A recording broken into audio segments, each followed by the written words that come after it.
Good morning दोस्तों। मैं राज आपका स्वागत करता हूँ BU स्टडी सेंटर पर। ये आज देखते हैं हड़प्पा काल एवं पाषाण काल के कुछ क्वेश्चन। भारतीय इतिहास के विभाजन और पुरातात्विक सर्वेक्षण के संदर्भ में निम्नलिखित कथनों पर विचार कीजिए।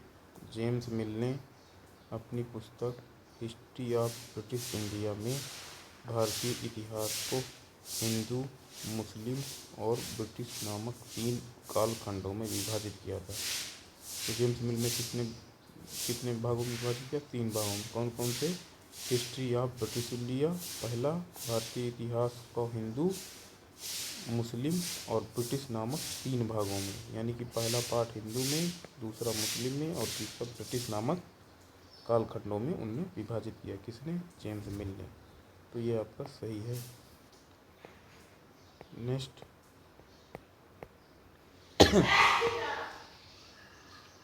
दूसरे नंबर में कह रहा है कि अलेक्जेंडर कनिंघम को भारतीय पुरातत्व का जनक माना जाता है। सही है। वे ASI के प्रथम महानिदेशक थे। ये भी सही है।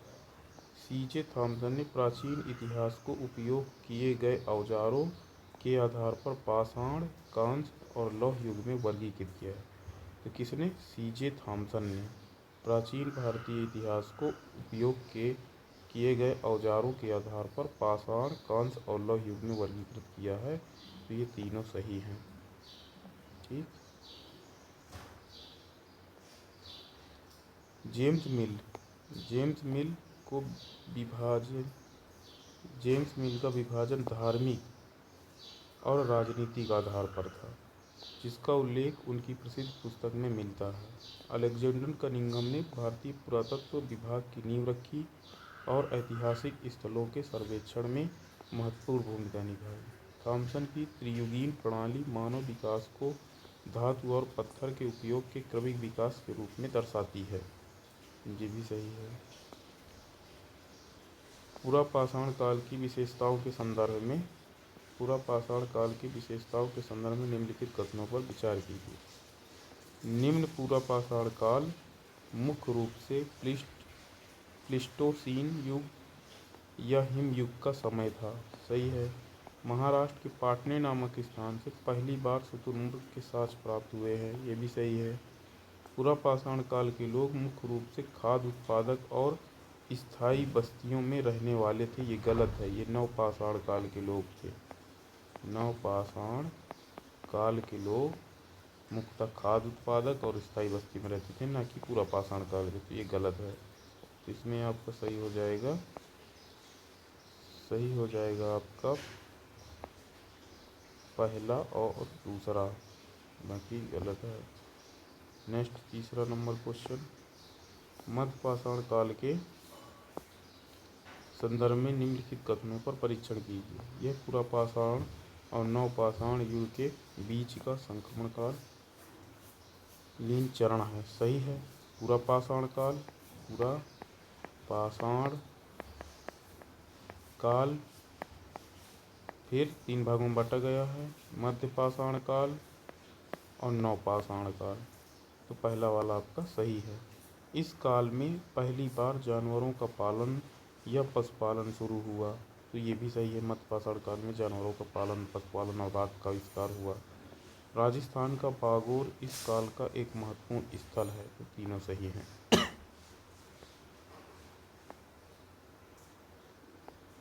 मध्यपाषाण काल में जलवायु के गर्म होने से वनस्पतियों और जीवों में वृद्धि हुई, जिससे मानव जीवन में बदलाव आया। आदमगढ़ और बागोर जैसे स्थलों से पशुपालन के शुरुआती साक्ष्य मिलते हैं। इस युग में छोटे पत्थरों का औजारों का प्रयोग व्यापक रूप से होने लगा था। नवपाषाण काल के सामाजिक आर्थिक जीवन के बारे में निम्न कथनों पर विचार कीजिए। ठीक है। तो इसको देखना, नवपाषाण काल के सामाजिक आर्थिक जीवन के बारे में निम्न कथनों पर विचार कीजिए। पहला, इस काल के लोग खाद्य उत्पादक थे। नवपाषाण काल के लोग खाद्य उत्पादक थे। तो ये तो सही है। उन्होंने व्यवस्थित कृषि करना शुरू कर दिया था। तो नवपाषाण काल में ही कृषि की शुरुआत हुई थी। मेहरगढ़ भारतीय उपमहाद्वीप में खेती यानी कि गेहूँ, जौ, कपास के सबसे पुराने सबूत प्रदान करता है। ये भी सही है। नवपाषाण काल के लोगों के पास व्यक्तिगत संपत्ति होने के भी साक्ष्य मिलते हैं। तो ये भी सही है। तो मतलब तीनों सही है कि खाद्य उत्पादक बना, व्यवस्थित कृषि करना शुरू किया, उपमहाद्वीप में मेहरगढ़ जो नामक जो स्थान है वहाँ से गेहूँ, जौ और कपास के अवशेष भी प्राप्त हुए हैं। नवपाषाण काल के लोगों के पास व्यक्तिगत संपत्ति होने के भी साक्ष्य मिले हैं। तो ये तीनों सही है आपका। नेक्स्ट, कृषि के विकास ने मानव को एक स्थान पर बसने और स्थायी बस्तियों के निर्माण के लिए प्रेरित किया। मेहरगढ़ न केवल कृषि बल्कि ग्रामीण जीवन की शुरुआत का भी केंद्र माना जाता है। अतिरिक्त अनाज के भंडारण के लिए मिट्टी के बर्तनों का आविष्कार इस युग की महान उपलब्धि थी। चलिए,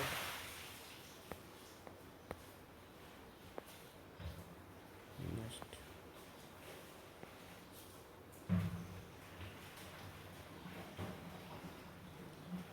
अगला क्वेश्चन कि कश्मीर घाटी के प्रमुख नवपाषाण कालीन स्थलों के संबंध में कौन से कथन सही हैं? बुर्ज होम में पालतू कुत्तों को उनके मालिकों के साथ दफनाने की प्रथा का प्रमाण मिला है, सही है। गुप्त कराल को कुम्हारों की गुफा के नाम से भी जाना जाता है, ये भी सही है। गुप्त कराल को कुम्हारों की गुफा के नाम से भी जाना जाता है क्योंकि यहाँ से मटके के अवशेष प्राप्त हुए हैं। बुर्ज होम के लोग झील के किनारे जमीन के अंदर बने गड्ढों में रहते थे, ये भी सही है। तो तीनों सही है। बुर्ज होम गर्द आवास तकनीक वहाँ की अत्यधिक ठंड से बचने का एक अनुकूलन था। गुप्त कराल श्रीनगर के समीप स्थित है जहाँ कृषि और पशुपालन दोनों के साक्ष्य मिले हैं। इन स्थलों से पत्थर के साथ साथ हड्डियों से बने औजार भी प्रचुर मात्रा में प्राप्त हुए हैं। ताम्रपाषाण युग, ताम्रपाषाण काल की मुख्य विशेषताओं के संदर्भ में कौन सा कथन गलत है? तांबा मानव द्वारा खोजी गई और उपयोग की गई पहली धातु थी। तांबा मानव द्वारा खोजी गई और उपयोग की गई पहली धातु थी, गलत है। कांसा था वो। क्या था पहला खोजा गया? कांसा, फिर लोहा और फिर तांबा। इस काल के लोग घोड़े के उपयोग और भट्टी में पकी ईंटों के निर्माण से भली भांति परिचित थे, तो ये सही है आपका दूसरा नंबर। तो दूसरा नंबर सही है। ताम्रपाषाण कालीन लोग घोड़े और भट्टी की पकी ईंटों के बारे में नहीं जानते थे, मतलब गलत बताना, सॉरी। क्वेश्चन क्या है? ताम्रपाषाण काल की मुख्य विशेषताओं संबंध गलत कथन विचार कीजिए। तांबा मानव द्वारा खोजी गई और उपयोग की गई पहली धातु थी, तो ये तांबा के प्रमाण मिलते हैं वहाँ महाराष्ट्र के दाइमाबाद में।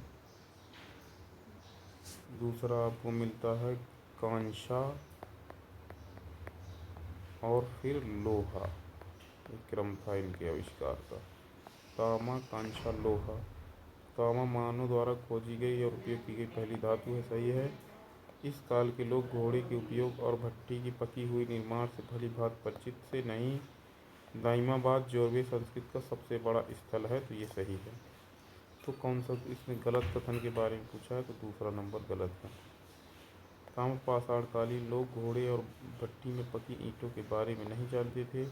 जोरवे संस्कृत महाराष्ट्र के घड़ा समाधान की विशिष्ट तथा प्रचलित थी। तांबा मुख्य रूप से राजस्थान की खेतड़ी खदानों से प्राप्त किया जाता था। यह महाराष्ट्र में स्थित जोरवे संस्कृत का सबसे बड़ा स्थल है। ये गोदावरी की सहायक प्रवरा नदी के किनारे स्थित है। नेक्स्ट, भीमबेटका और प्राचीन शैल कला के संदर्भ में कथनों पर विचार कीजिए। भीमबेटका शैल आश्रयों की खोज 1957 में B.S. वाकड़कर द्वारा की गई थी, सही है। इन्हें भारत की सबसे प्राचीन चित्रकला माना जाता है जिसमें मानव, पक्षियों और जानवरों का चित्रण है, यह भी सही है। B.S. वाकड़कर को भारतीय शैल कला का जनक कहा जाता है। उपयुक्त में से कौन सा कथन सही है? तो इसमें 1, 2, 3 सभी सही हैं। भीमबेटका शैल आश्रयों की खोज यानी भीमबेटका गुफाओं की खोज 1957 में बी एस वाकड़कर द्वारा की गई थी। सही है। इन्हें भारत की सबसे प्राचीन चित्रकला माना जाता है, जिसमें मानव, पक्षियों और जानवरों का चित्रण मिलता है। ये भी सही है। बी एस वाकड़कर को भारतीय शैल कला का जनक कहा जाता है, क्योंकि इनमें से तीनों सही हैं।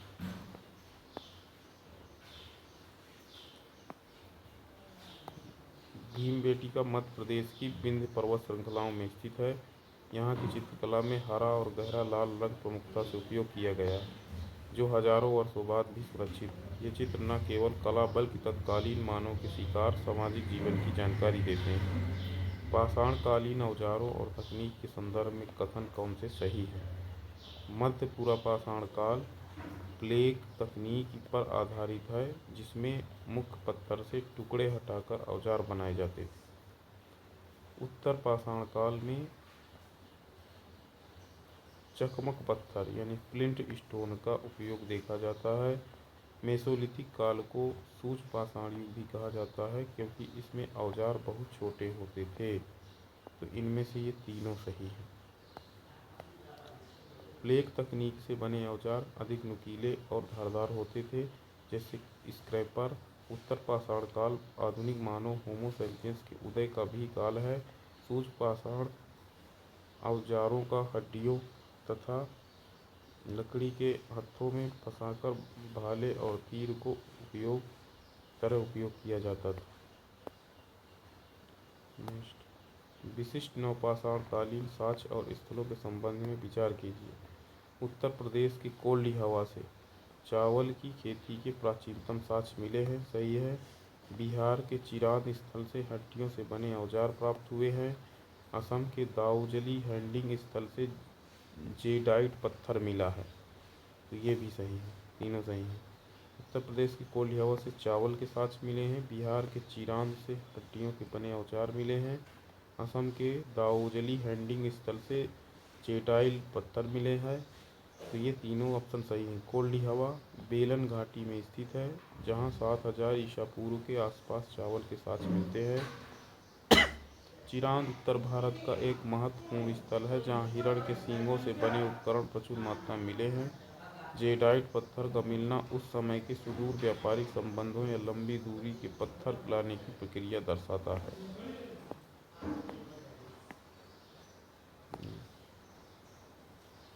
कथन एक, पुरापाषाण काल के इतिहास को समझने के लिए केवल पुरातात्विक उत्खनन पर निर्भर रहना पड़ता है। सही है ये भी। इस काल के बारे में जानकारी देने वाला कोई लिखित साक्ष्य उपलब्ध नहीं है। तो ये भी सही है। यानी पुरापाषाण का समझने के लिए केवल पुरातात्विक उत्खनन पर निर्भर रहना पड़ता है। सही है। इस काल के बारे में जानकारी देने वाला कोई लिखित साक्ष्य उपलब्ध नहीं, ये भी सही है, यानी कि पहला सही है।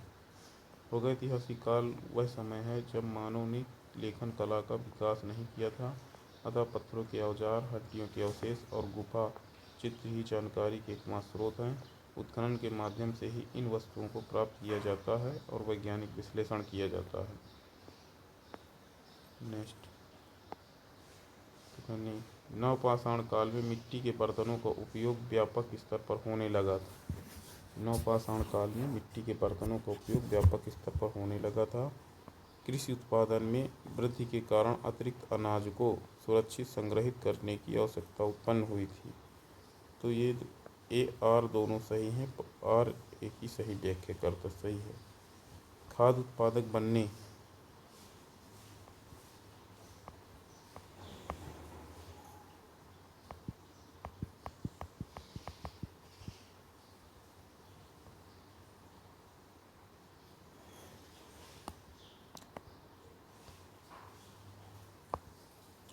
खाद्य उत्पादक बनने के मानव के पास अपनी तत्कालीन ज़रूरतों से अधिक अनाज उपलब्ध होने लगा। भंडारण के लिए उसने शुरू में डोरी से प्रभावित बर्तन बनाए।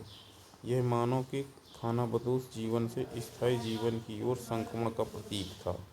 सही है।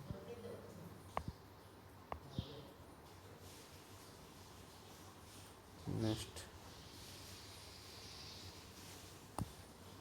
सूची फर्स्ट को सूची सेकंड से सुमेलित कीजिए। डीडवाना, अतिरंपक्कम, साबूडियार पाटनी, तो पाटनी कहाँ है? महाराष्ट्र में। डीडवाना कहाँ है? राजस्थान में। अतिरमपक्कम तमिलनाडु में और लोबुडियार उत्तराखंड में। तो डीडवाना एकथरी राजस्थान में, एकथरी इसमें है। तो यही आपका सही है, सी नंबर।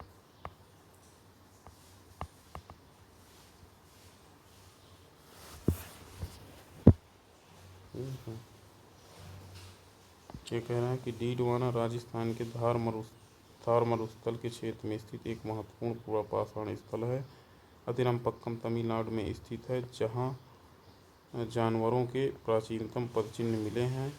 लाखुडियार गुफा उत्तराखंड के अल्मोड़ा जिले में गुलफान नदी के तट पर स्थित है। पाटने महाराष्ट्र में स्थित है, जहाँ शुतुरमुर्ग के अंडों की अवशेषों के पुरापाषाण काल की जलवायु का पता चलता है।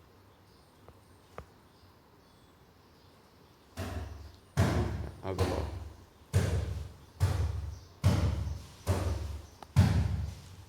सिंधु घाटी सभ्यता के कालक्रम के संदर्भ में निम्नलिखित कथनों का परीक्षण कीजिए। सिंधु घाटी सभ्यता, प्रारंभिक हड़प्पा काल का समय 3000 से 2600 ईसा पूर्व माना जाता है। प्रारंभिक हड़प्पा काल का समय कब माना जाता है? 3000 से 2600 ईसा पूर्व माना जाता है, सही है। परिपक्व हड़प्पा काल 2600 से 1900 ईसा पूर्व तक मानी जाती है, ठीक है। उत्तर हड़प्पा काल केवल 1900 से 1700 ईसा पूर्व के बीच मानी जाती है, ये भी सही है, यानी तीनों सही है। प्रारंभिक हड़प्पा काल में बस्तियों का निर्माण शुरू हुआ था, जैसे दम्ब सादात और कोटदीजी। परिपक्व हड़प्पा काल वह समय था जब सभ्यता अपने चरम पर थी और उन्नत नगरीय नियोजन देखा गया।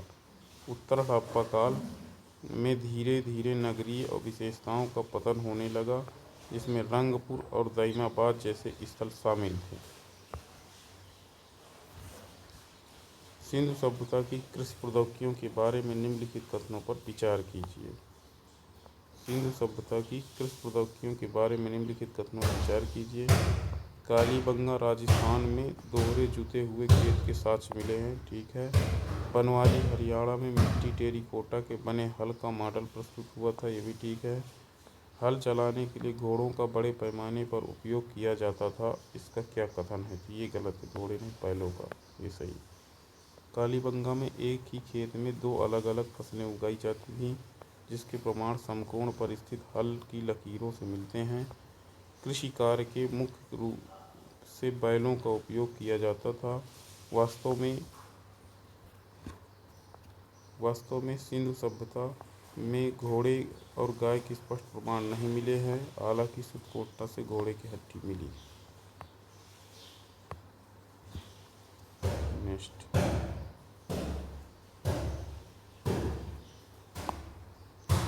सिंधु घाटी सभ्यता के नगर नियोजन के संदर्भ में निम्नलिखित कथनों पर विचार कीजिए।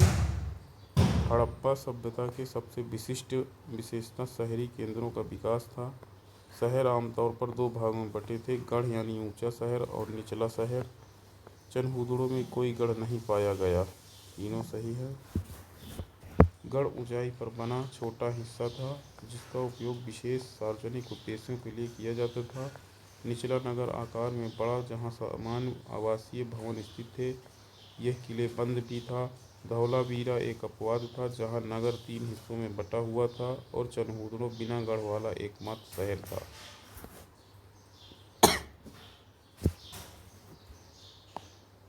मोहनजोदड़ो के महान स्नानागार के संदर्भ में निम्नलिखित कथनों पर विचार कीजिए। यह एक आयताकार जलाशय था, जिसका उपयोग धार्मिक स्नान के लिए किया जाता था, ठीक है। इसे जलरोधक बनाने के लिए जिप्सम आधारित मसाले का उपयोग किया गया था, ये भी ठीक है। तो इनमें से कौन सा कथन सही है? तीसरा, हड़प्पा सभ्यता की सबसे बड़ी इमारत थी यह, ये भी सही है, तीनों सही। हड़प्पा सभ्यता की सबसे बड़ी इमारत थी यह, ये गलत है, तीसरा नंबर। तो 1-2 सही है। महान स्नानागार के उत्तर और दक्षिण में जलाशय तक पहुंचने के लिए सीढ़ियां बनी थी। जलाशय को जिप्सम और बिटुमिनस के लेप से वाटरप्रूफ बनाया गया था, ताकि पानी का रिसाव न हो। ध्यान दें कि महान अन्नागार मोहनजोदड़ो का सबसे बड़ा इमारत थी, ना कि स्नानागार, ठीक। तो तो स्नानागार नहीं थी, सबसे बड़ी इमारत अन्नागार था। नेक्स्ट, सिंधु सभ्यता की जल निकासी और सड़क प्रणाली के बारे में कौन सा कथन गलत है? सड़कें आपस में 90 डिग्री यानी समकोण पर मिलती थीं। नालियों को ढकने के लिए चूना पत्थर की पट्टियों का उपयोग किया जाता था। सड़कें आपस में 90 डिग्री पर मिलती थीं, ठीक है। नालियों को गलत कथन है, नालियों को ढकने के चूना पत्थर की पट्टियों का उपयोग किया जाता था, ठीक है, ये भी सही है। फिर कचरे को साफ करने के लिए नालियों के बीच सेस्पिट गड्ढे नहीं बनाए जाते थे, ये गलत है। तो केवल 3 गलत है, बाकी सब सही है। सिंधु सभ्यता की नालियाँ ग्रिड प्रणाली पर आधारित थीं और घरों की नालियाँ मुख्य नाली से जुड़ी हुई थीं। ठोस कचरे को साफ करने और उसे रोकने के लिए नालियों के नियमित अंतराल पर सेस्पिट और सोख्ता गड्ढा बनाए गए थे। यह स्वच्छता प्रणाली इतनी उन्नत थी कि आधुनिक समय के ड्रेनेज व्यवस्था के समान प्रतीत होती है।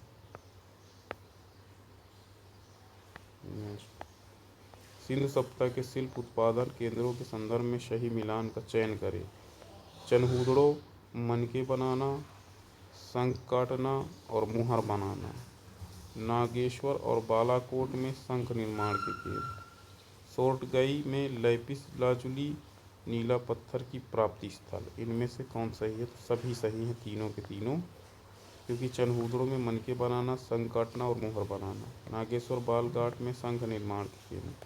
सोरठगई में लैपिस लाजुली नीला पत्थर और प्राप्ति स्थल, ये तीनों सही है। चनहूदड़ो एक छोटा शहर था, लेकिन यह शिल्प उत्पादन के लिए पूरी तरह समर्पित था। नागेश्वर और बालकोट में समुद्र के किनारे स्थित थे, इसलिए वे कंगन, कलछियाँ, जड़ाई कार जैसे शंख शिल्प के लिए प्रसिद्ध थे। सोरठगई अफगानिस्तान में कीमती नीले पत्थर लैपिस लाजुली का आयात किया जाता था। ये सभी सही हैं।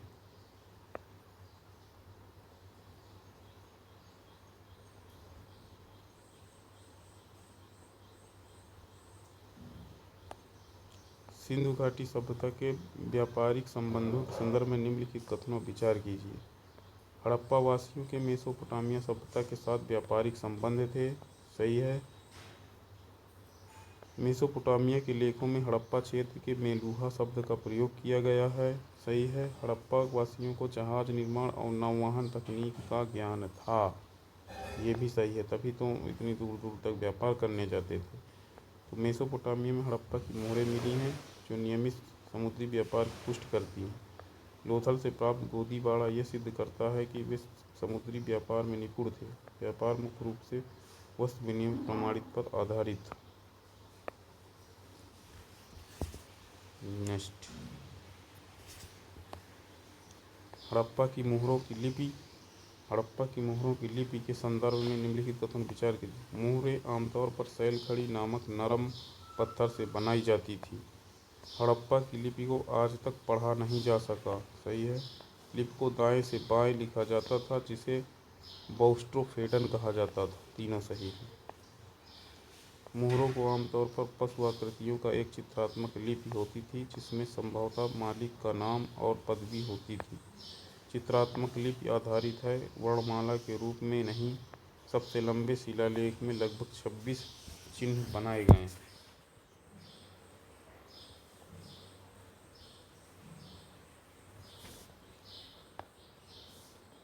सिंधु सभ्यता की वजन और माप प्रणाली के बारे में कौन सा कथन सही है? विनिमय की वजनों की सटीक प्रणाली से नियंत्रण किया जाता है। विनिमय को वजनों की सटीक प्रणाली से नियंत्रित किया जाता था। वजन आमतौर पर चरट नामक पत्थर से बने होते थे जो घनाकार होते थे। प्रयुक्त वजन आमतौर पर 16 के गुणज में देखे गए थे, सही है।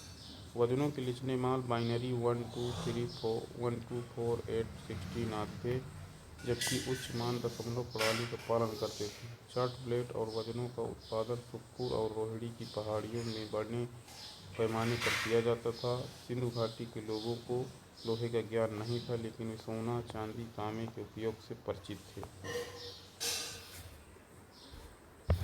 ठीक है ना।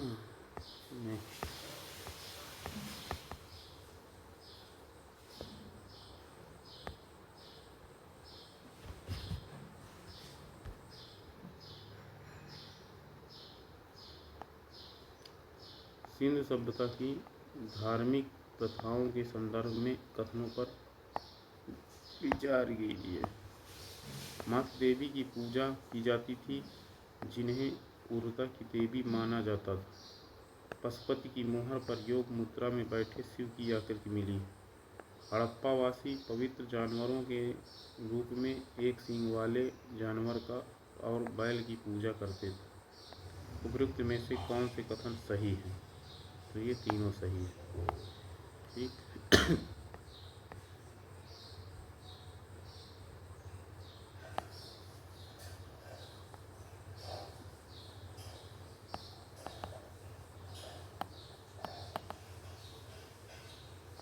पशुपति मोहर के चारों ओर हाथी,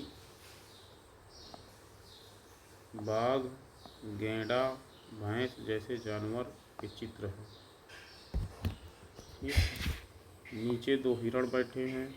मातृ देवी की मूर्तियों के गर्भ से निकलता पौधा उनकी धरती माता या उर्वरता के संबंध को दर्शाता है। धार्मिक अनुष्ठानों के लिए महान स्नानागार जैसे सार्वजनिक स्थलों का उपयोग किया जाता था।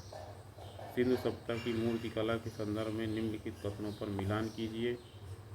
ठीक है। पुजारियों का राजा, नर्तकी कन्या, नर्तकी कन्या की ऊंचाई, पुजारी राजा की ऊंचाई का सही कूट बताना है। ठीक है।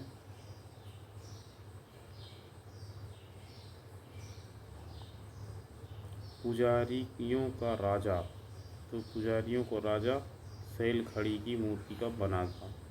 नर्तकी कन्या, नर्तकी कन्या त्रिभंगा मुद्रा की कांस्य मूर्ति। नर्तकी कन्या की ऊंचाई ये थी आपकी 17.5 सेंटीमीटर। पुजारी राजा की ऊंचाई 10.5 मीटर। तो ये आपका सी सही, सॉरी गलत हो गया, उल्टा हो गया। पुजारी राजा की ऊंचाई शैलखड़ी की मूर्ति से बना था। नर्तकी कन्या त्रिभंगा मुद्रा पर थी। नर्तकी कन्या की ऊंचाई 10.5 थी और पुजारी राजा की ऊंचाई 17.5 थी। तो ए नंबर सही है।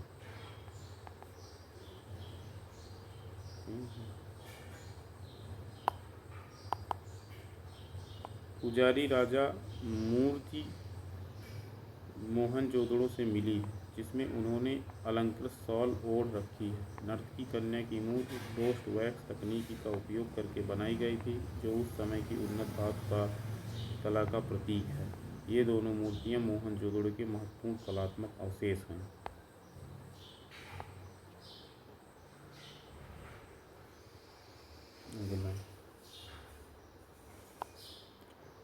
सिंधु सभ्यता के विभिन्न स्थलों और उनकी विशिष्टताओं के संदर्भ में गलत पहचानें। लोथल प्राचीन बंदरगाह और युगल समाधि सही है। धौलावीरा विशाल जलाशय और नगर का 3 भागों में विभाजन। राखीगढ़ी सबसे बड़ा सिंधु घाटी स्थल। बनवाली व्यवस्थित ग्रिड पैटर्न वाली सड़कें और उन्नति नालियाँ। तो ये 4 गलत है, बाकी सब सही है।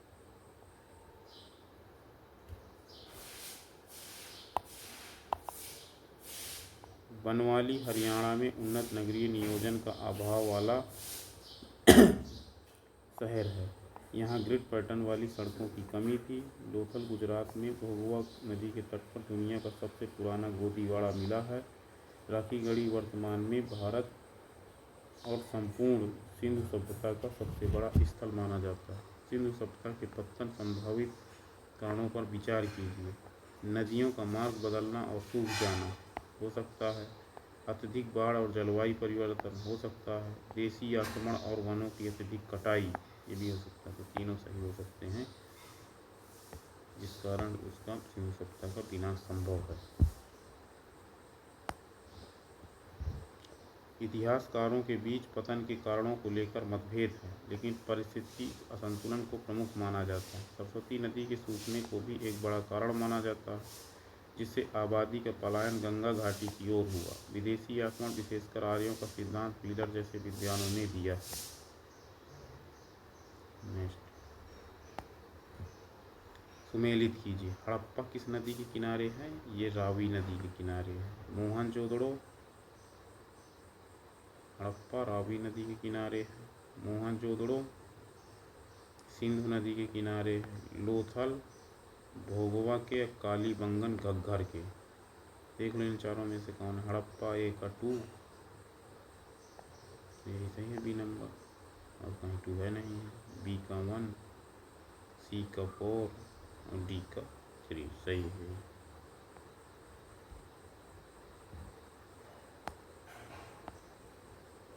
हड़प्पा रावी नदी के बाएं तट पर स्थित है, जो पंजाब पाकिस्तान। मोहनजोदड़ो सिंधु नदी के तट पर स्थित है, सिंध पाकिस्तान में। लोथल साबरमती की सहायक नदी भोगवा के तट गुजरात पर। कालीबंगा घग्घर नदी की प्राचीन मार्ग पर स्थित है, राजस्थान में।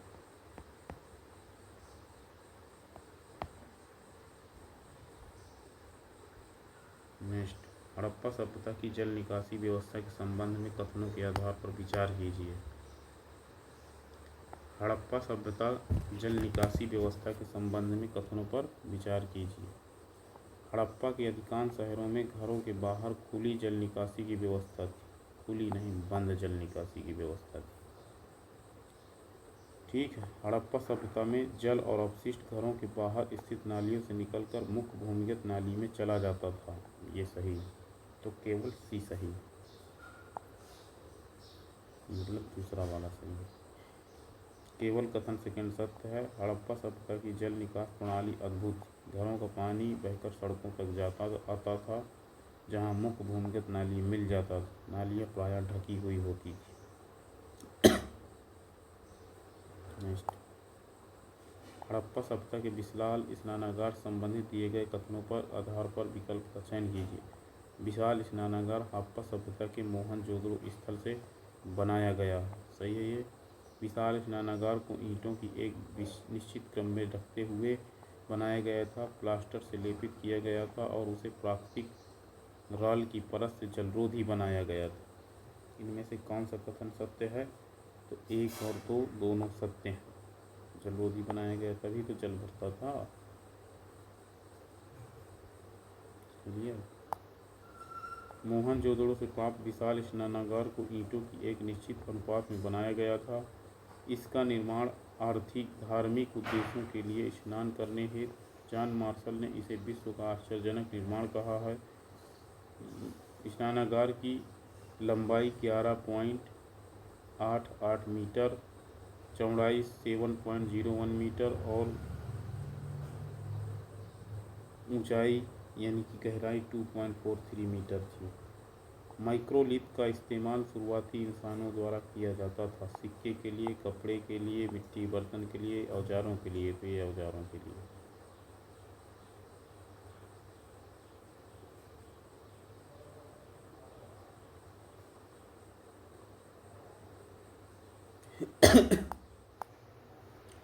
पाषाण काल में माइक्रोलिथ मनुष्य द्वारा प्रयोग किए जाने वाले औजार थे। मध्य पाषाण काल में माइक्रोलिथ उपकरणों की भारत में सर्वप्रथम खोज 1867 में C.L. कार्लाइल ने विंध्यन क्षेत्र में की थी। भीमबेटका पुरापाषाण काल का एक प्रसिद्ध स्थल है। भारत के किस राज्य में स्थित है? तो भीमबेटका मध्य प्रदेश में स्थित है। पुरापाषाण काल स्थल भीमबेटका मध्य प्रदेश के रायसेन जिले में स्थित है। इसकी खोज B.S. वाकावकर ने की थी। यहाँ से आदिमानव द्वारा बनाए गए शैलचित्र भीमबेटका को वर्ष 2003 में यूनेस्को की विश्व धरोहर स्थल घोषित किया गया। ठीक है। नेक्स्ट, सिंधु घाटी की सभ्यता के किस पुरा स्थल से नाव के चित्र या मॉडल प्राप्त हुए? हड़प्पा एवं कोटदीजी, कालीबंगन या रोपण, धवलावीर या भागतराव, मोहनजोदड़ो या लोथल। मोहनजोदड़ो या लोथल से। हड़प्पा सभ्यता में मोहनजोदड़ो व लोथल के नाव के चित्र या मॉडल प्राप्त हुए हैं। मोहनजोदड़ो में मिली मोहरों पर नाव का मॉडल मिला है। लोथल से नाव के 5 मॉडल मिले हैं। लोथल गुजरात भोगवा नदी के किनारे स्थित है। लोथल का गोदीवाड़ा डाक यार्ड हड़प्पा सभ्यता की सबसे बड़ी आकृति है।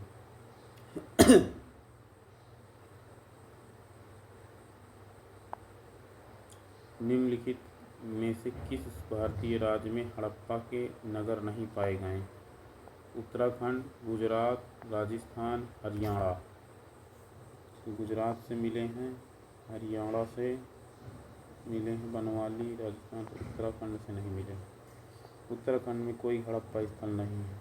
हरियाणा में राखीगढ़ी, बनावली, कुडाल, मीताथल, राजस्थान में कालीबंगा, पीलीबंगा, गुजरात में लोथल, सुखकोटा, रंगपुर, भगतरा आदि है। नेक्स्ट, पुरातत्वविदों के अनुसार हड़प्पा के नगरों के पश्चिमी हिस्सा छोटा और ऊंचा था, जिसे कहा जाता था नगर दुर्ग। हड़प्पा नगर के पश्चिमी भाग को नगर दुर्ग कहा जाता था। यह हिस्सा छोटा और ऊंचा था। पूर्वी भाग को निचला नगर कहा जाता था। यह हिस्सा बड़ा और नीचा था। हड़प्पा सभ्यता का नगर नियोजन उत्कृष्ट था। संपूर्ण हड़प्पा सभ्यता में चनहूदड़ो एकमात्र स्थल था जहाँ कोई नगर दुर्ग नहीं था। चनहूदड़ो में कोई नगर दुर्ग नहीं।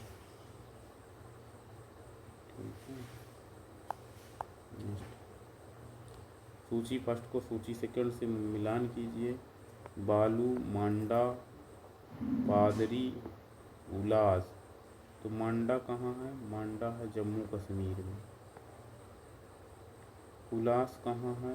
उलास हो गया उत्तर प्रदेश में। उलास कहाँ है?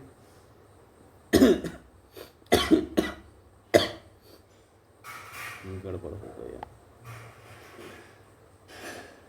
मिलान करना। तो बालू कहाँ पाई जाए? हरियाणा का स्थल है। बालू कहाँ का है? हरियाणा का।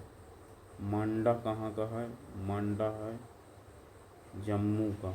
मांडा कहाँ का है? मांडा तो जम्मू का है। अगला,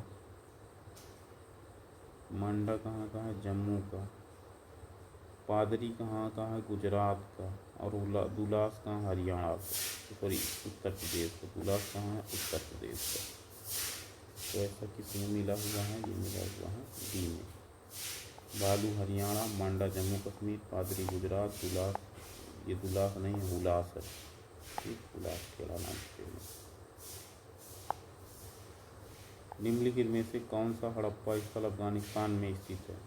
सोर्तुगई, नागेश्वर, कालीबंगा, बालाकोट। सोर्तुगई। सोर्तुगई अफगानिस्तान में स्थित हड़प्पा स्थल है। यह सिंध सभ्यता का सबसे उत्तरी स्थल है। सोर्तुगई हड़प्पा की एक व्यापारिक चौकी भी था। इसके पास मुंडीगोक नामक स्थल है। अगला, सिंधु सभ्यता से संबंधित कौन से केंद्र उत्तर प्रदेश में स्थित हैं? नीचे दिए गए कूटों में सही उत्तर का चयन कीजिए। उत्तर प्रदेश में कालीबंगा राजस्थान में, आलमगीरपुर उत्तर प्रदेश में है। ठीक, लोथल ये गुजरात में है। हुलास कहाँ है? उत्तर प्रदेश में है। तो थर्ड और फोर्थ डी नंबर। तो कालीबंगा राजस्थान में है, लोथल गुजरात में है, आलमगीर उत्तर प्रदेश, हुलास उत्तर प्रदेश। D number. उत्तर प्रदेश में स्थित हड़प्पा स्थल आलमगीर और हुलास हैं। आलमगीर सिंधु सभ्यता का सबसे पूर्वी स्थल है जो उत्तर प्रदेश में हिंडन नदी के किनारे स्थित है। कालीबंगा राजस्थान में स्थित हड़प्पा स्थल है। लोथल गुजरात में भभुआ नदी के किनारे स्थित है। नेक्स्ट, निम्नलिखित में से किस हड़प्पाकालीन स्थल से जुताई वाले क्षेत्र मिले हैं? चनहूदड़ो, मोहनजोदड़ो, कालीबंगन या हड़प्पा। तो कालीबंगन से जुताई खेत मिले हैं। हड़प्पा सभ्यता के स्थल कालीबंगन से जुताई वाले क्षेत्र जुते हुए खेत के साथ मिले हैं। कालीबंगा राजस्थान में घग्गर नदी किनारे स्थित है। कालीबंगा से भूकंप, शैल चिकित्सा, हवन कुंड, युगल समाधियाँ और फर्श में अलंकृत ईंटों के साथ मिले हैं। कालीबंगा को दीनहीन बस्ती भी कहा जाता है। भारत में सबसे पहले खोजा गया शहर हड़प्पा, मोहनजोदड़ो, पंजाब या सिंध। तो ये हड़प्पा था। भारत में सबसे पहले खोजा गया शहर कौन सा था? हड़प्पा था। क्लियर। हड़प्पा सभ्यता का सबसे पहले खोजा गया शहर हड़प्पा था। इस कारण इस सभ्यता का नामकरण हड़प्पा सभ्यता हुआ। हड़प्पा को ऋग्वेद में हरियूपिया कहा गया। यहाँ से स्त्री गर्भ से निकलते हुए पौधे वाली मणिमूर्ति का साक्ष्य मिला है। निम्नलिखित में से कौन सा एक हड़प्पा बंदरगाह है? सिकंदरिया, नागपट्टनम, लोथल या महारगढ़। तो लोथल। लोथल हड़प्पा सभ्यता का एक बंदरगाह नगर है। इसे लोथल का गोदीवाड़ा या डॉकयार्ड कहा जाता है। लोथल गोदीवाड़ा संपूर्ण सिंधु सभ्यता की एक बड़ी आकृति है। लोथल से चावल, भूसी या धान के अवशेष मिले हैं।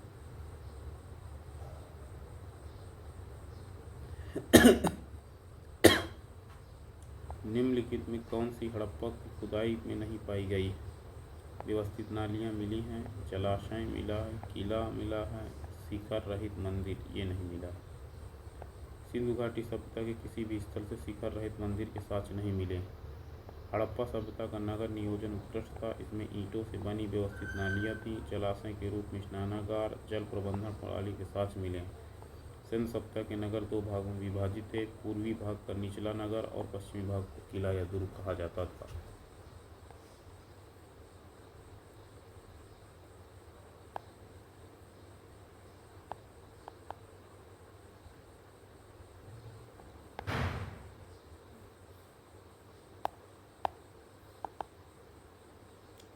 सिंधु घाटी की और आज की हिंदू धर्म के प्राचीन संस्कृति के बीच जोरवे का संबंध किस पूजा से संबंधित है? पशुपति, इंद्र, देवी माँ,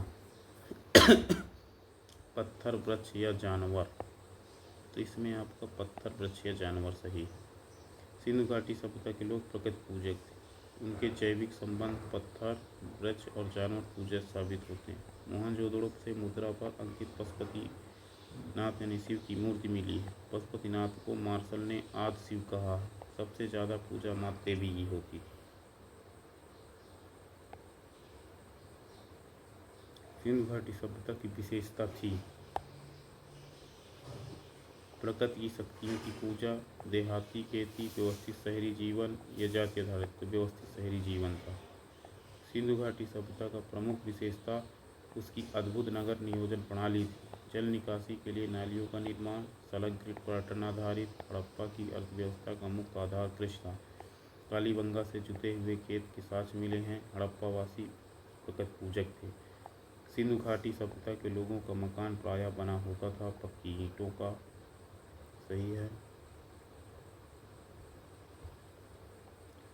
हड़प्पा सभ्यता के लोगों के मकान प्रायः पक्की ईंटों के बने होते थे।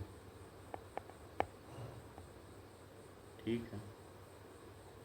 सिंधुकालीन ईंट लंबाई, चौड़ाई और मोटाई में 4:2:1 में थी। भवन के साथ साथ नालियाँ भी पक्की ईंटों की बनी थी। कालीबंगा में फर्श अलंकृत ईंटों का प्रयोग हुआ था। सही मिलान करें। दिए गए कूट का प्रयोग, सही उत्तर का चयन करें। मोहनजोदड़ो से क्या मिला है? विशाल स्नानागार। हड़प्पा से क्या मिला है? लोथल में बंदरगाह है। कालीबंगन में जुते हुए खेत। हड़प्पा में पुजारी की मूर्ति। तो पुजारी की मूर्ति कहाँ से मिली है? हड़प्पा से। मोहनजोदड़ो विशाल स्नानागार, कालीबंगन जुते खेत के अवशेष और लोथल से आपको बंदरगाह मिला। अब मिलान कर लीजिए कौन कौन सा मिल रहा। मोहनजोदड़ो से विशाल स्नानागार एक अफोर दो जगह है। फिर हड़प्पा से पुजारी की मूर्ति, तो हड़प्पा से पुजारी की मूर्ति B1। कालीबंगन जूते खेत के अवशेष 3। लोथल से बंदरगाह 2। तो ए सही है। सही सुमेलन इस प्रकार है। मोहनजोदड़ो से विशाल स्नानागार, कालीबंगन जूते खेत के प्रमाण और लोथल बंदरगाह से हड़प्पा पुजारी की मूर्ति। अगला,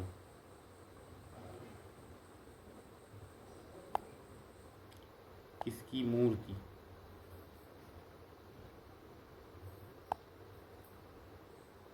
किसकी मूर्ति सिंधु घाटी सभ्यता के लोगों का एक महत्वपूर्ण रचना थी? नटराज, बुद्ध, नर्तकी की मूर्ति, नरसिम्हा। तो नर्तकी की मूर्ति। मोहनजोदड़ो से मिली नर्तकी की मूर्ति सिंधु सभ्यता के लोगों की एक महत्वपूर्ण रचना थी। यह कांस्य से निर्मित थी। यह मूर्ति 14 सेंटीमीटर ऊंची है। हड़प्पा सभ्यता से पशुपतिनाथ शिव की मूर्ति मिली है, जो कुबड़दार वृषभ और पक्षियों की मूर्तियाँ मिली हैं। सिंधु घाटी सभ्यता का स्थल धौलावीरा किसके लिए प्रसिद्ध है? सिंधु घाटी सभ्यता का धौलावीरा किस लिए प्रसिद्ध है? शैलकृत वास्तुकला के लिए, गोदीवाड़ा के लिए, जल प्रबंधन के लिए, मिट्टी के लिए। तो ये जल प्रबंधन के लिए। धौलावीरा जल प्रबंधन प्रणाली अद्भुत थी। धौलावीरा साइन बोर्ड सूचना पट्टिका में साक्ष्य मिले हैं। भारत में राखी गढ़ी के बाद धौलावीरा सबसे बड़ा हड़प्पा स्थल है। धौलावीरा 3 भाग में विभाजित है। दुर्ग मध्य भाग, निचला भाग। अगला वैदिक काल पढ़ेंगे। वैदिक काल के विभाजन और आर्यों के आगमन के संदर्भ में निम्नलिखित कथनों पर विचार कीजिए। वैदिक काल को 2 भागों में विभाजित किया गया है, प्रारंभिक वैदिक काल और उत्तर वैदिक काल। बोगाजगोई अभिलेख में इंद्र, वरुण जैसे बौद्धिक देवताओं के नामों का उल्लेख मिलता है। बाल गंगाधर तिलक ने अपनी पुस्तक में आर्यों का मूल निवास स्थान आर्किड क्षेत्र बताया है। तो इनमें से कौन सा सही है? तो पहला, दूसरा और तीसरा सही है। पहला, दूसरा, तीसरा तीनों सही है।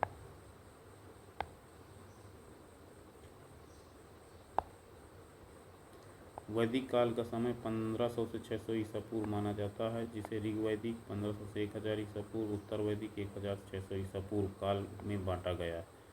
तुर्की के बोगाजगोई अभिलेख से आर्यों के प्रसार और उनके देवताओं की जानकारी प्राप्त होती है। बाल गंगाधर तिलक ने the orchid home in the Vedas पुस्तक लिखकर आर्यों के आगमन पर अपने विचार व्यक्त किए। वेदों और उनके वर्गीकरण के संबंध में कथन विचार। ऋग्वेद सबसे प्राचीन वेद है। इसमें 1028 सूक्त शामिल हैं, सही है, और 10,465 ऋचाएँ हैं। सामवेद को भारतीय संगीत का पर सबसे प्राचीन पुस्तक माना जाता है, सही है, इसीलिए सामवेद को भारतीय संगीत का जनक भी कहा जाता है। यजुर्वेद मुख्य रूप से जादुई सूत्रों और रोगों के उपचार का वेद है, ये गलत है। इसमें अथर्ववेद को दिया गया है। तो 1 और 2 सही है, ए नंबर।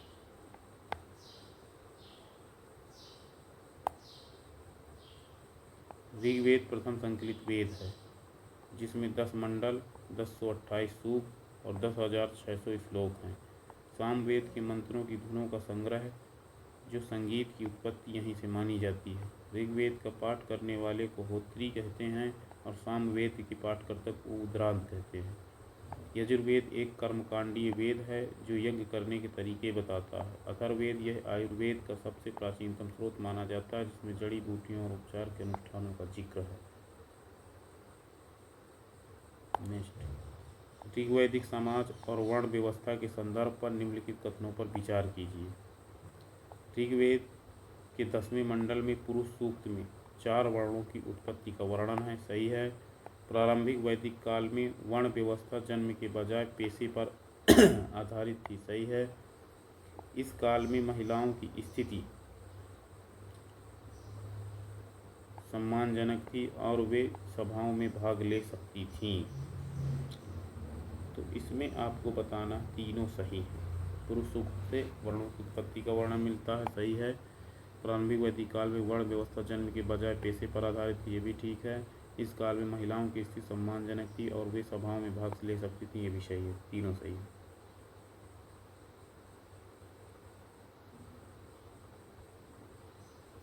नेक्स्ट, ऋग्वेद में उल्लिखित नदियों और उनके प्राचीन नामों के संदर्भ में गलत का विचार कीजिए। झेलम वितस्ता, रावी विपासा, चीना अस्कनी चिनाव, स्वतंत्री स्वतंत्री, गलत का। तो इसमें केवल 3 गलत है। रावी, ऋग्वेद में रावी नदी का प्राचीनतम नाम परुष्णी था, जबकि विपाशा का व्यास, झेलम का वितस्ता, चिनाब को अस्किनी और सतलज को शतुद्री नामक पुकारा जाता था। सरस्वती की ऋग्वेद में एक अत्यंत पवित्र और पौराणिक नदी माना गया, जिसका उल्लेख 50 से अधिक बार आया है।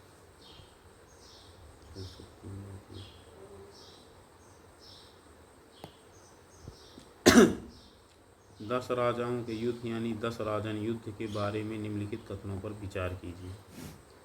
इस युद्ध का उल्लेख ऋग्वेद के 7वें मंडल में मिलता है। तो इस युद्ध का उल्लेख ऋग्वेद के 7वें मंडल में मिलता है, ठीक है। यह परुष्णी यानी रावी नदी के तट पर लड़ा गया था। इसमें भरत जनजाति के राजा सुदास ने 10 राजाओं के संघ को पराजित किया था, सही है। डी नंबर, तीनों सही है ना। यह वैदिक काल का सबसे महत्वपूर्ण युद्ध था, जो रावी नदी के किनारे लड़ा गया। युद्ध की मुख्य कारण भरत जनजाति के प्रभुत्व को चुनौती देना था, जिसके नेता सुदास थे।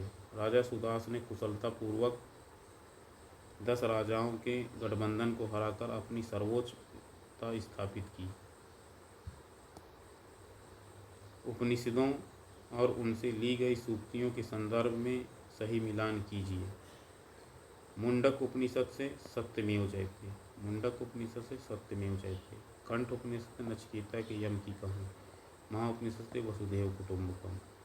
तो इसमें से कौन सा सही मिलान कीजिए? तो तीनों सही है। मुंडक उपनिषद सत्यमेव जयते सही है, कंठ उपनिषद से नचिकेता एवं यम की कहानी और महाउपनिषद से वसुदेव कुटुंबकम। कठ उपनिषद में मृत्यु के देवता यम और बालक नचिकेता के बीच की आत्मा का ज्ञान संवाद वर्णित है। वसुदेव कुटुंबकम का अर्थ है सारा संसार एक परिवार है, जो महाउपनिषद के अध्याय 6 में आया।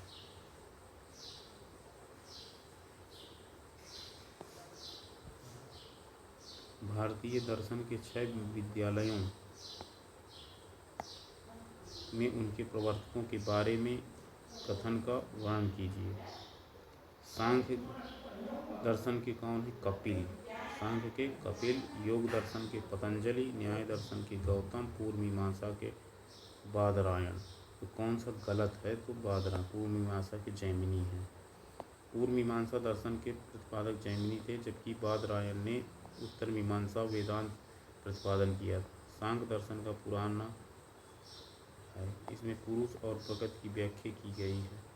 न्याय दर्शन तर्क शास्त्र पर आधारित है, जो वैशेषिक दर्शन भौतिकी सिद्धांत से संबंधित है। प्रवर्तक कणाद थे। योग दर्शन शरीर और मन के तालमेल पर बल देता है, जिसे महर्षि पतंजलि ने व्यवस्थित किया था।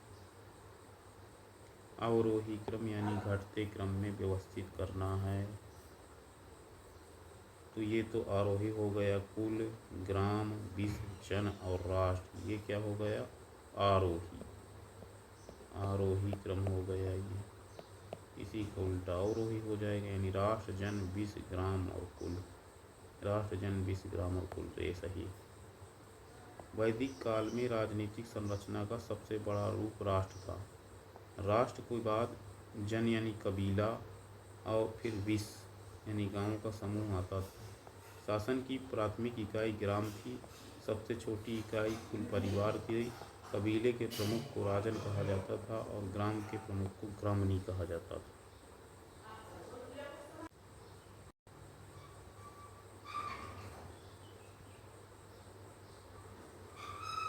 ठीक है, राजा के प्रमुख को ग्रामणी कहा जाता था।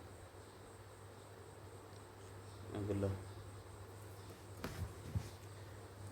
प्रारंभिक वैदिक काल के देवताओं की और उनके महत्व के संदर्भ में निम्नलिखित कथनों पर विचार कीजिए। इंद्र सबसे महत्वपूर्ण देवता थे, जिन्हें पुरंदर यानी किलों को तोड़ने वाला कहा जाता था। ठीक है। अग्नि को मनुष्य और ईश्वर के बीच की मध्यस्थ माना जाता था। ठीक है। सावित्री देवी को समर्पित प्रसिद्ध गायत्री मंत्र ऋग्वेद के 3 मंडल में। तीनों ठीक है। सी नंबर सही है। तो सी नंबर सही है। इंद्र को युद्ध और वर्षा का देवता माना जाता है।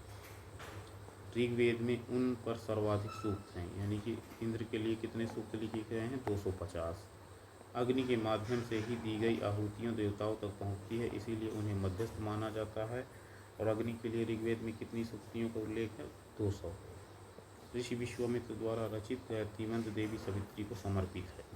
सूर्य देवता देवी सवित्री को समर्पित है।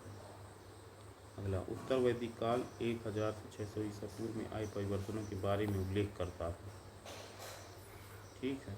इस काल में पहली बार लोहे यानी कृष्ण अयस्क का प्रयोग व्यापक रूप से हुआ।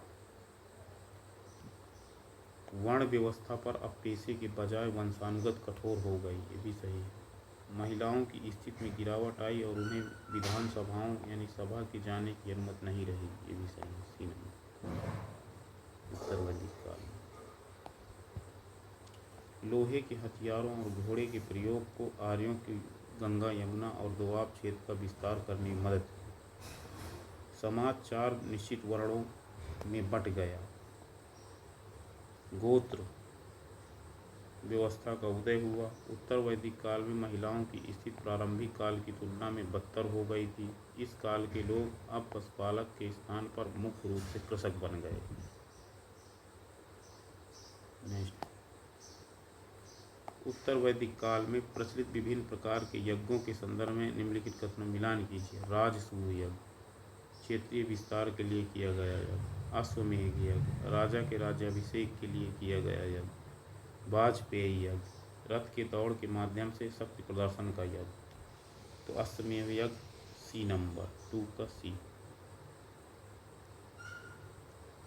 तो एक कबीरासूय यज्ञ राजा के राज्याभिषेक के लिए। अश्वमेध यज्ञ क्षेत्रीय विस्तार में किया गया यज्ञ होता था अश्वमेध यज्ञ, ठीक है 2 का है। वाजपेयी यज्ञ रथ को दौड़ाकर माध्यम शक्ति प्रदर्शन का यज्ञ होता था, ये सही ए नंबर। राजसूय यज्ञ राजा के सिंहासन पर बैठने के समय संपन्न किया जाने वाला अनुष्ठान था। अश्वमेध यज्ञ में घोड़ा छोड़ा जाता था जो राजा के साम्राज्य की सीमाओं और विस्तार का प्रतीक था। वाजपेयी यज्ञ में शक्ति का पेय भी कहा जाता था जिसमें राजा अपनी शक्ति सिद्ध करने के लिए रथ दौड़ का आयोजन करता था। अगला जबालोपनिषद। जबाल उपनिषद में वर्णित 4 आश्रमों के संदर्भ में कौन सा क्रम सही है? तो सबसे पहले ब्रह्मचर्य आश्रम होता था। कौन सा आश्रम होता था? सबसे पहले ब्रह्मचर्य आश्रम होता था। ब्रह्मचर्य के बाद गृहस्थ, गृहस्थ के बाद वानप्रस्थ और संन्यास, यानी हमारा बी नंबर सही है। आश्रम व्यवस्था में मनुष्य को 4 चरणों में विभाजित करती थी, जिसका प्रथम उल्लेख जाबाल उपनिषद में मिलता है। ब्रह्मचर्य 0 से 25 वर्ष, शिक्षा प्राप्त करने का चरण 25 से 50 वर्ष, ब्रह्मचर्य में शिक्षा, गृहस्थ में 25 से 50 वर्ष, विवाह और पारिवारिक जीवन का चरण, वानप्रस्थ में 50 से 75 वर्ष, जंगल की ओर प्रस्थान और संन्यास अंतिम चरण था जिसमें संसार त्याग दिया जाता था। वैदिक काल में विवाह के प्रकारों के संदर्भ में निम्नलिखित कथनों पर विचार कीजिए। अनुलोम विवाह में लड़का उच्च जाति का और लड़की निम्न जाति की होती थी। अनुलोम विवाह में लड़का उच्च जाति का और लड़की निम्न जाति होती, ठीक है। प्रतिलोम विवाह में लड़की उच्च जाति की और लड़का निम्न जाति का होता था, ठीक। गंधर्व विवाह को वर्तमान समय प्रेम विवाह के समान माना जाता था, तो ये तीनों सही है।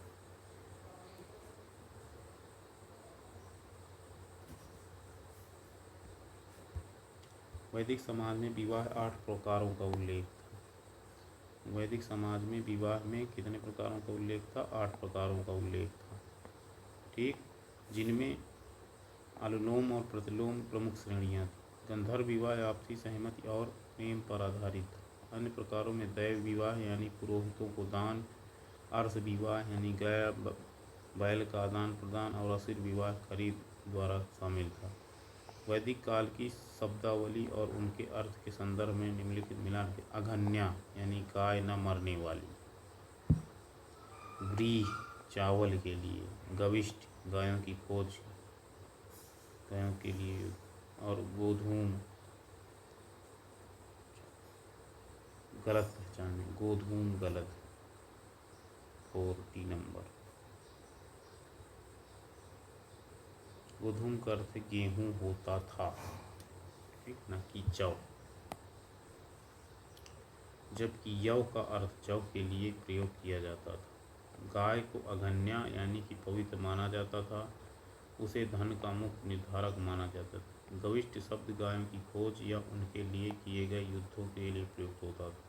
उत्तर वैदिक काल में व्रीहि का अर्थ था चावल, जो कृषि का मुख्य हिस्सा बन गया।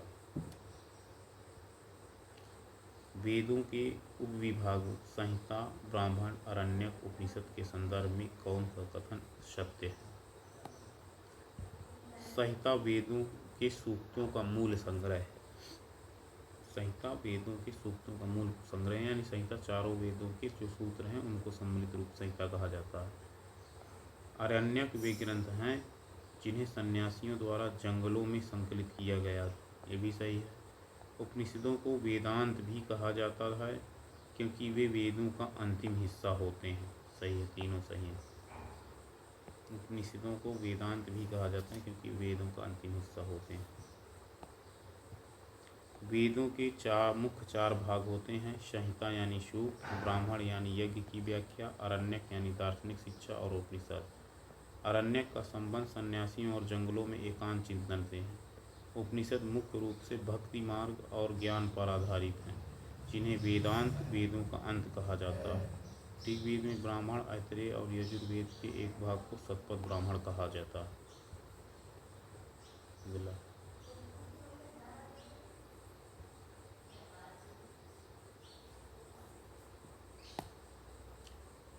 अथर्ववेद की विशेषताओं के संदर्भ में निम्नलिखित कथनों का परीक्षण कीजिए। इसे बुरी आत्माओं और रोगों को दूर करने वाले मंत्रों का माना जाता है। इसे बुरी आत्माओं और रोगों को दूर करने वाले मंत्रों का वेद माना जाता है। सही है। इसमें कुल 20 खंड हैं। इसके पाठ करने वाले को ब्राह्मण कहा जाता है। मांडूक उपनिषद किसी वेद का एक भाग है। तो इसमें से क्या बताना है? कथनों का परीक्षण कीजिए। इसमें आपके तीनों सही हैं। इसे बुरी आत्मा और रोगों को दूर करने वाले मंत्रों का वेद माना जाता है। सही है। इसमें कुल 20 खंड हैं। इसके पाठकर्ता को ब्राह्मण कहा जाता है। मांडूक उपनिषद वेद का एक भाग है। सही है। अथर्ववेद को काले जादू या जादुई सूत्रों का वेद कहा जाता है, जो रोगों के उपचार के लिए उपयोग होता था। इस वेद को पुरोहित को ब्राह्मण की उपाधि दी गई थी, जो पूरे अनुष्ठान का निरीक्षण करता था। मुंडोक, मांडुक्य और प्रश्न उपनिषद अथर्ववेद के महत्वपूर्ण उपनिषद हैं। वेदांगों के संदर्भ में निम्नलिखित कथनों पर विचार कीजिए। शिक्षा, ध्वनि विज्ञान का अध्ययन, कल्प, अनुष्ठानों का अध्ययन, निरुक्त, शब्दार्थ विज्ञान, ज्योति, ज्योतिष शास्त्र। तो इसमें कौन सा कथन सही है? सभी सही। शिक्षा, कल्प, निरुक्त, ज्योति, ये वेदांग है।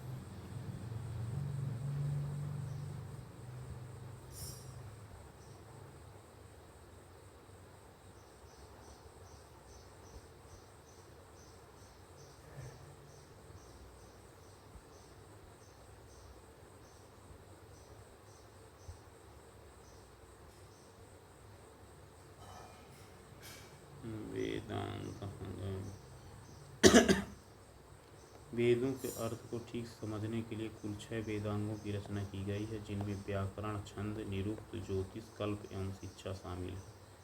शिक्षा उच्चारण विधि सिखाती है और कल्प यज्ञ विधि संबंधी नियमों का वर्णन करता है।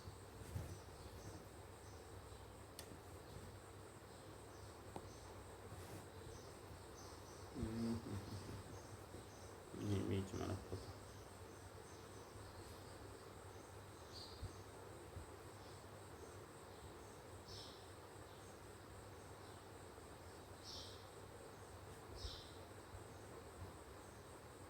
ऋग वैदिक काल में पशुपालन का मुख्य आजीविका थी, जबकि उत्तर वैदिक काल में कृषि प्रमुख हो गई।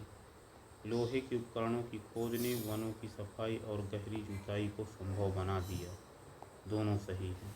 ऋग वैदिक काल में पशुपालन मुख्य आजीविका थी, जबकि उत्तर वैदिक काल में प्रमुख हो गई कृषि प्रमुख। लोहे के उपकरणों की खोज ने वनों को सफाई तक संभव बना दिया। प्रारंभिक कारखाना बदोश पशुपालक थे, जिनके लिए गाय सबसे बड़ा धन थी। उत्तर वैदिक काल में लोहे श्यामायस की खोज के बाद उन्हें स्थायी बस्तियां बनाई और खेती शुरू की। लोहे की कुल्हाड़ियों और हलों ने गंगा घाटी की सघन मिट्टी को जोतने और खेती के लायक बनाने में मदद की। अगला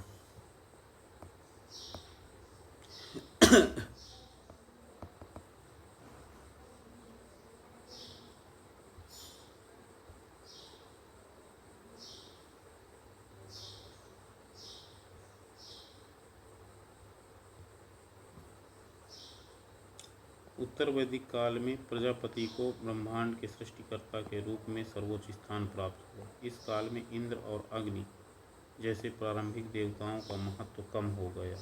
दोनों सही।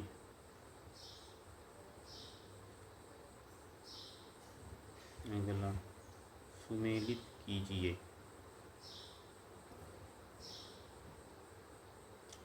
पुरोहित, पुरोहित कौन होता? सेना प्रमुख, पुजारी, कबीले का प्रमुख, गांव का प्रमुख। पुरोहित होता था पुजारी। पुरोहित कौन होता? पुजारी। सेनानी कौन होता था? सेना का प्रमुख। सेनानी सेना का प्रमुख। ग्रामनी ग्राम का मुखिया। राजन कबीले का प्रमुख। तो इसमें से कौन सा सही है? पुरोहित पुजारी एकटू, सेनानी सेना प्रमुख, ग्रामणी गांव का प्रमुख और राजन कबीले का प्रमुख। ये ए सही है इसमें। शासन संचालन में राजा की सहायता के लिए कई अधिकारी होते थे। पुरोहित राजा का मुख्य सलाहकार और धार्मिक कार्यों का निरीक्षक होता था। सेनानी युद्ध में सेना का नेतृत्व करता था और ग्रामीण प्रशासन का प्रमुख था। वैदिक जीवन की आश्रम प्रणाली के अनुसार निम्नलिखित कथनों पर जीवन का तीसरा चरण कौन सा था? तो जीवन का तीसरा चरण था वानप्रस्थ आश्रम। कौन सा था? वानप्रस्थ आश्रम। तीसरा चरण वानप्रस्थ होता था, यानी ब्रह्मचर्य, गृहस्थ, वानप्रस्थ और संन्यास। सुमेलित कीजिए। इसमें व्रीहि, व्रीहि किसे कहा गया है? चावल को, यव जव को, फिर इचु ईख को, और मूत्र, मूत्र तुम्हारा मूंग को हो जाएगा। तो मिला दीजिए। व्रीहि, व्रीहि चावल का हो गया, फिर यव, यव जव के लिए हो गया, इछु गन्ने के लिए हो गया और मूत्र मूंग के लिए हो गया। देख लीजिए। एक का टू किसमें है? डी नंबर में, अभी किसी में नहीं गया सीधे। वैदिक कालीन प्रशासन में भागदुह कौन अधिकारी होता था? भागदुह कौन सा अधिकारी होता था? जुआ विभाग का प्रधान अधिकारी राजस्व करता, तो राजस्व विभाग का जमा करता। राजस्व विभाग का जमा करता क्या होता था? भागदुह कहलाता था। नेक्स्ट, वैदिक काल में भागदुह राजस्व जमा करने वाला अधिकारी होता था। ये 12 रत्निन में शामिल था। वैदिक कालीन प्रशासन में राजा का सहयोग करने के लिए राजा सहित 12 उच्च अधिकारियों की परिषद थी, जिसे रत्निन कहा जाता था। अक्षवाप नामक अधिकारी पांसे के खेल में राजा के सहयोगी था। रथ का सारथी सूत, ग्राम का स्वामी ग्रामणी आदि।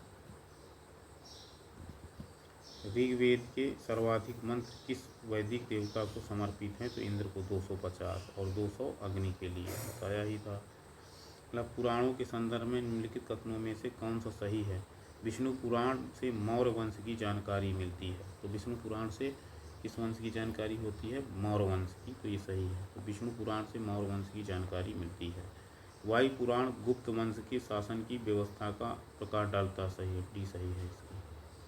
तो विष्णु पुराण मौर्य वंश की जानकारी मिलती है। मौर्य वंश स्थापना चंद्रगुप्त मौर्य ने की थी। वायु पुराण में गुप्त वंश की जानकारी मिलती है। गुप्त वंश की स्थापना श्रीगुप्त ने की थी।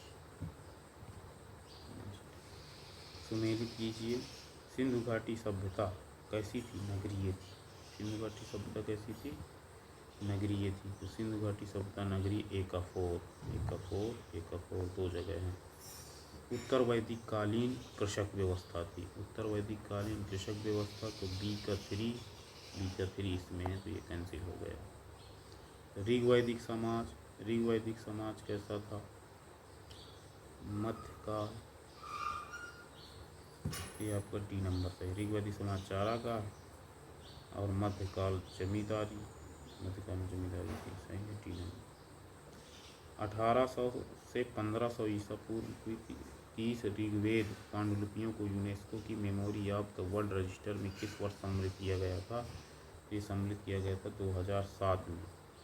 यानी 1800 से 1500 ईसा पूर्व की 30 ऋग्वेद पांडुलिपियों को यूनेस्को की memory of the world register में शामिल किया गया 2007 में। 1800 से 1500 ईसा पूर्व की 30 ऋग्वेद पांडुलिपियों को यूनेस्को की memory of the world register में 2007 में शामिल किया गया।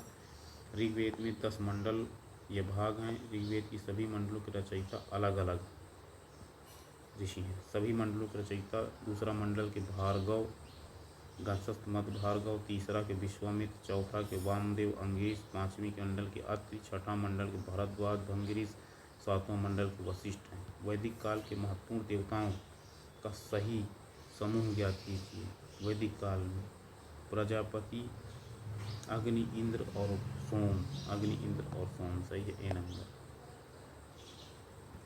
अगला, कौन उपवेद के अंतर्गत नहीं गिना जाता? आयुर्वेद, गंधर्व वेद, शिल्प वेद, ये यजुर्वेद उपवेद के अंतर्गत नहीं काउंट होता है। यजुर्वेद एक वेद है।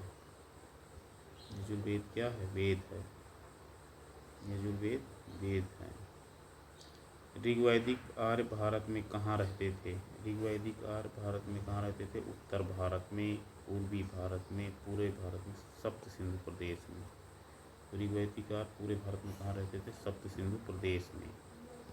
इस प्रकार ये आज के लिए इनफ है।